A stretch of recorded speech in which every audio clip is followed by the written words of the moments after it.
1 in 88 American children has some form of autism spectrum disorder, and that number is on the rise.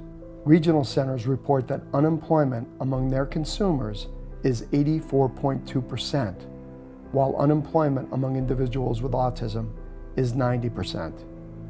We as a community must be prepared as this population starts to enter the workplace. Orange County is one of 21 regional centers throughout the state, and we provide services for people with developmental disabilities. One of those developmental disabilities, one of the 4, is autism. Autism is huge and growing. We know that the impact on families, on society, in terms of finances, is just growing. At New Vista, we were seeing, as students were graduating from our high school, we weren't seeing a lot of success with what they were doing after high school. And so the first thing we did was to look at employment and to think about the fact that we needed to have a training program that would help young adults to enter the workforce.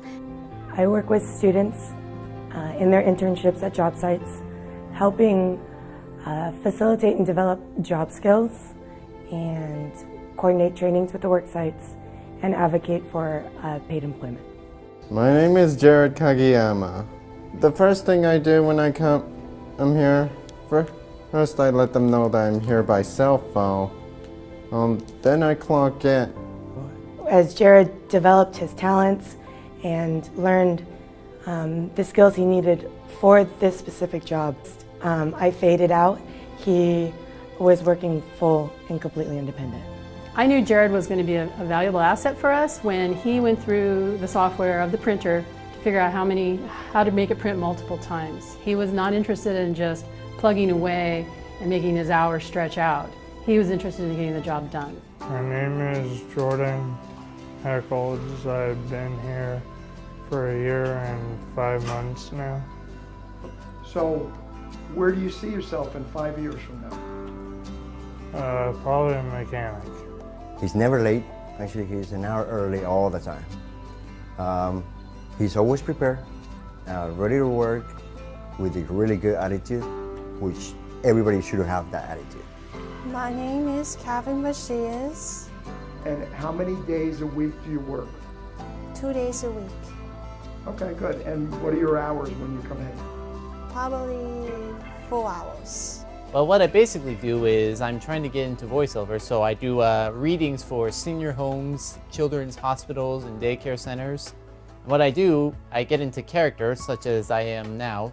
I have sort of an Abe Lincoln motif going for me, and I read to the senior citizens using various stories and trivia based on the character I come in as. With the staff at the school, we've never had any concerns. They understand what our goal and purpose is here is to provide a very quality of life for the residents.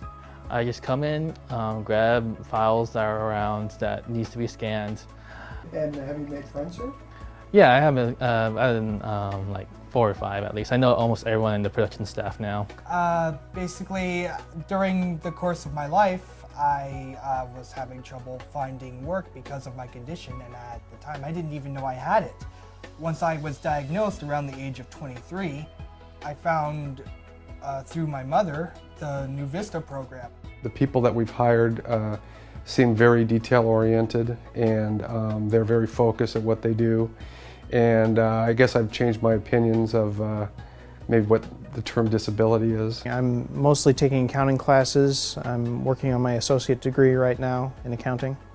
I get my credentials in accounting and they need someone in that department. That's probably where I'll go. I get very great benefits. I get eye care, dental care, and health care. And I'm very happy I get those, and I'm very thankful, and I really love this job. Brianna is fantastic. She is spot on every time. She's always willing to take on more than anybody else, it seems. Brianna is the first that we've hired on full-time. She's a fabulous young lady. She gets along with everyone in the hotel. And Inclusion Films is a practical film workshop that takes adults with developmental disabilities through the whole process of making a film, with the intention of employment in the entertainment field. There was an article written in the LA Times, and it profiled inclusion films and exactly what we were doing. A television producer by the name of Aaron Kaplan with Capital Productions approached me from seeing that article, and he said, you know, we would really like to employ some of your kids and give them an opportunity. The program really sounds very interesting, what you're doing. So a lot of times, as you know, people don't always say what they mean. He had told me he had 8 pilots, and in fact he did. And he hired several of the kids on a project, and one of the students, as of right now, is working full-time for that company. One of the things that I learned at inclusion films is the more workability and teamwork you have with not only the people that you work with, but the people that you're going to work with is all teamwork. I think we need to make business owners and employers more aware of the full spectrum of strengths that these individuals have. It doesn't matter what your ability level is, because everyone is different, and we all know that. It doesn't matter where you start. We're growing much faster than we expected, and we're very well prepared for it. We're laying a foundation where we're taking all of our interns through an orientation. I've observed, interacted with them.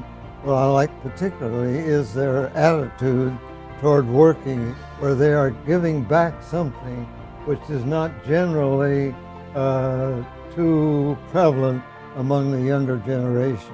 When you come out of high school, you're used to a structure.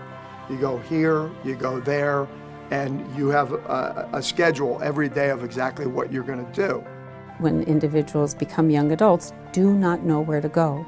And we need to be able to help them get any entitlements that they have, and we need to be able to help them to find how are they going to get where they go. You cannot do this by yourself. Everyone needs to work together for successful education, successful transition, successful employment. If you do it by yourself, you will not succeed.